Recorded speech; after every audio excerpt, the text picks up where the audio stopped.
আসসালামু আলাইকুম বন্ধুরা, আশা করি আপনারা সবাই ভালো আছেন। নতুন আরেকটা ভিডিওতে আপনাদের সবাইকে স্বাগত জানাচ্ছি। আপনারা যারা বর্তমান সময়ে মেডিকেল করেন কিন্তু মেডিকেলে আনফিট হয়ে যান, মেডিকেলে আনফিট হয়ে গেলে দ্বিতীয় কি প্রসেসটা অবলম্বন করবেন এই বিষয়টা আজকের এই ভিডিওতে জানানোর চেষ্টা করব। মেডিকেলে কেন আনফিট হন এই বিষয়টা আপনাদেরকে জানানোর চেষ্টা করব। যেহেতু আপনি একজন সৌদি আরবের প্রবাসী হতে চাচ্ছেন, আপনি সৌদি আরবে নতুনভাবে ভিসা নিয়ে আসতে চাচ্ছেন, অনেকগুলো বিষয়বস্তু রয়েছে যেগুলো আপনার জানা অত্যন্ত বাধ্যতামূলক। এখন যেহেতু বাংলাদেশের সিচুয়েশন আগের তুলনায় এখন একটু স্বাভাবিক হয়ে আসছে, কিন্তু মেডিকেল সেন্টারগুলো অনেক মেডিকেল সেন্টারই রয়েছে স্বৈরাচারীর আন্ডারে ওপেন হয়েছিল।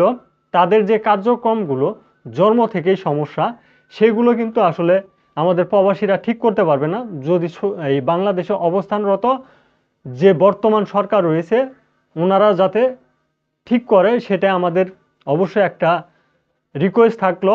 কারণ বর্তমান সময়েও অনেক মেডিকেল সেন্টারগুলো রয়েছে আমাদের ফিট প্রবাসীদেরকে আনফিট করে দিচ্ছে। এখন আপনাকেও যদি আনফিট করে দেয়, কি বিষয় অবলম্বন করবেন এবং যাতে আনফিট না হন। অনেক প্রবাসী রয়েছে যারা সৌদি আরবে আগে ছিল, নতুন একটা ভিসা হাতে করে আনছে, সৌদি আরবে আবার নতুন করে যাবে।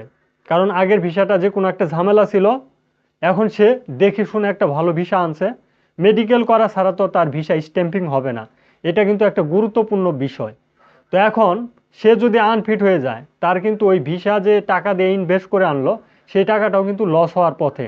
কিংবা একটা নতুন প্রবাসী হয়তো দালালকে টাকা জমা দিয়ে দিয়েছে, সেই ক্ষেত্রে মেডিকেল আনফিট হয়ে গেল, তখনও কিন্তু একটা জটিল সমস্যায় সে পড়ে। তবে আপনারা অবশ্যই যাতে এই ধরনের সমস্যায় না পড়েন সেজন্য একটা কাজ করবেন।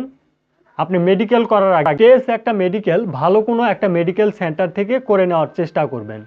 যদি ভালো কোনো মেডিকেল সেন্টার থেকে টেস্ট মেডিকেল করেন, সেই মেডিকেলে যদি কোনো ধরনের রিপোর্ট পজিটিভ আসে এবং নেগেটিভ আসে, সেই ক্ষেত্রে আপনারা সে বিষয় অনুসারে কন্ট্যাক্ট মেডিকেল করার চেষ্টা করবেন। এটা হচ্ছে আপনার জন্য একটা বেটার সলিউশন এবং আপনি ফিট হবেন 100%। কারণ আপনি কিন্তু জানেন যে আপনার কোন বিষয়টা সমস্যা।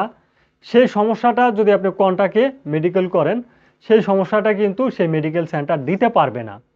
তবে অবশ্যই যাদের এসবিএস কিংবা বিভিন্ন ধরনের ভাইরাস রয়েছে, তারা ভুলেও এই ধরনের কন্ট্যাক্টে যাওয়ার চেষ্টা করবেন না। আপনি চাইলেও কিন্তু আপনাকে ফিট করতে পারবে না, আপনাকে আনফিটই দিয়ে দিবে, কিন্তু মাঝখান থেকে তারা টাকা নিয়ে নিবে। হয়তো আপনি বলতে পারেন যে পুলিশ নিয়ে যাবেন, এটা করবেন ওইটা করবেন, কিচ্ছু করতে পারবেন না। কারণ এই কন্ট্যাক্ট মেডিকেল করলে কন্ট্যাক্টে যে আপনি এতগুলো টাকা দিচ্ছেন তার কিন্তু কোনো ডকুমেন্ট থাকে না। আর যারা কন্ট্যাক্ট করবে আপনি ডকুমেন্ট চাইলেও কিন্তু তারা দিবে না। এটা অবশ্যই নিজ দায়িত্বে কিন্তু আপনাকে কন্ট্যাক্টটা করতে হয়। তবে কন্ট্যাক্ট করার সিস্টেম রয়েছে, সেটা অবশ্যই এজেন্সি করতে পারবে। কোন মেডিকেল সেন্টার থেকে আপনাকে ফিট আনতে পারবে, সেটা যার মাধ্যমে আপনি ভিসা স্ট্যাম্পিং করতেছেন, যার মাধ্যমে আপনি যাচ্ছেন, সেই কিন্তু করতে পারবে, আপনি চাইলেও করতে পারবেন না। এখন আসেন, এই যে এই কার্যক্রমগুলো বললাম, এগুলো আপনি কোনো কিছুই করেননি কিংবা করেছেন তারপরও আনফিট দিয়ে দিয়েছে মেডিকেল সেন্টার থেকে। এখন আপনার করণীয় কি? আপনি যে কোনো একটা বিষয়ে আনফিট হয়ে গেছেন, এখন আপনার করণীয়টা কি? আপনি কি করলে সৌদি আরবের ভিসা পাবেন, কি করলে সৌদি আরবে আসতে পারবেন? এটা কিন্তু আপনাদের অনেকের প্রশ্ন। এখন আপনি যদি একবার মেডিকেলে আনফিট হয়ে যান, তাহলে আনঅফিসিয়াল একটা নিয়ম, সেই নিয়মটা হচ্ছে আপনাকে দুইটা পাসপোর্ট করতে হবে। মানে আপনার যে বর্তমান পাসপোর্ট রয়েছে সেটা তো বাদ দিতেই হবে, তার সাথে আরও দুইটা পাসপোর্ট করতে হবে। প্রথম, দ্বিতীয়, তৃতীয়। তৃতীয় নাম্বার পাসপোর্টে যে আপনি কন্ট্যাক্টে মেডিকেল করার পর ফিট আসলে, সেই ফিট হওয়ার পরেই কিন্তু সেই সৌদি আরবের ভিসাটা আপনি স্ট্যাম্পিং করতে পারবেন, সৌদি আরবে ঢুকতে পারবেন। এটা হচ্ছে আনঅফিসিয়াল ঘোষণা, অফিসিয়াল কোনো ঘোষণা বর্তমানে নেই। আনঅফিসিয়ালভাবে আপনাকে এই কথাটা বলা হচ্ছে, কারণ আপনার যে প্রথম পাসপোর্ট, সেই পাসপোর্টটা দ্বিতীয় নাম্বার পাসপোর্টে উল্লেখ করা থাকে। প্রথম পাসপোর্ট দিয়ে মেডিকেল করেছিলেন, সেই মেডিকেলে আনফিট। এখন দ্বিতীয় নাম্বার পাসপোর্ট করেছিলেন, আপনি যে সৌদি আরবের অ্যাম্বাসি, সেই অ্যাম্বাসি কিন্তু আপনার সেই পাসপোর্টটা সার্চ করে দেখবে আপনি আগের পাসপোর্টে কোনো মেডিকেল করেছিলেন কিনা, কিংবা সেই মেডিকেলের হিস্টোরিটা কি, তারা কিন্তু এগুলো চেক করে দেখবে। আর তার কারণে কিন্তু আপনি সে দ্বিতীয় নাম্বার পাসপোর্টে ভিসা পাবেন না। এর কারণেই আপনাকে তৃতীয় নাম্বার পাসপোর্ট করতে হবে।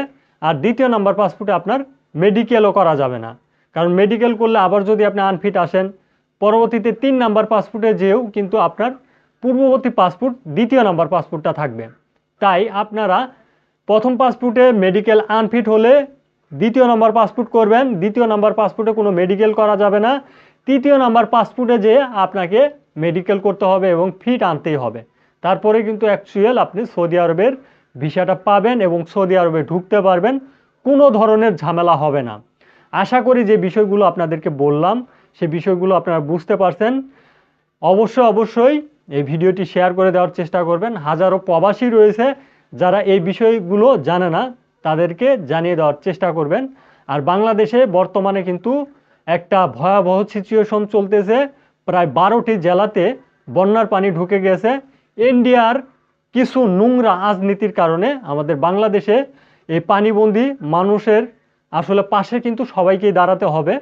সেজন্য আমি আপনাদেরকে বলবো যে আপনারা যা কিছু যাই পারেন না কেন ডোমিন করার চেষ্টা করেন। বিভিন্ন ধরনের প্রতিষ্ঠানগুলোতে বিভিন্ন ধরনের লোকজন যাচ্ছে, আপনারা 5 টাকা 10 টাকা এবং যার যত সামর্থ্য রয়েছে সে অনুযায়ী সাহায্য করার চেষ্টা করেন। কারণ আমরা এক ফ্যামিলির লোক, বাংলাদেশি যারা বর্তমানে বসবাসরত রয়েছি সবাই কিন্তু একই দেশ, একই বাংলাদেশ। সবাই এই দেশকে বাঁচাবো, দেশের মানুষকে বাঁচানোর জন্য সবাই কিন্তু একসাথে ঝাঁপিয়ে পড়ব। অবশ্যই কোনো নোংরা রাজনীতির কারণে যাতে কোনো মানুষের কোনো ক্ষতি না হয় সেদিকে আমাদের প্রত্যেকের কিন্তু দায়িত্ব রয়েছে। সেই দায়িত্বটা আমরা প্রত্যেকের জায়গা থেকে পালন করার চেষ্টা করব। আজকের এই ভিডিওটি এখানেই শেষ করতেছি। ধন্যবাদ সবাইকে। সালামু আলাইকুম।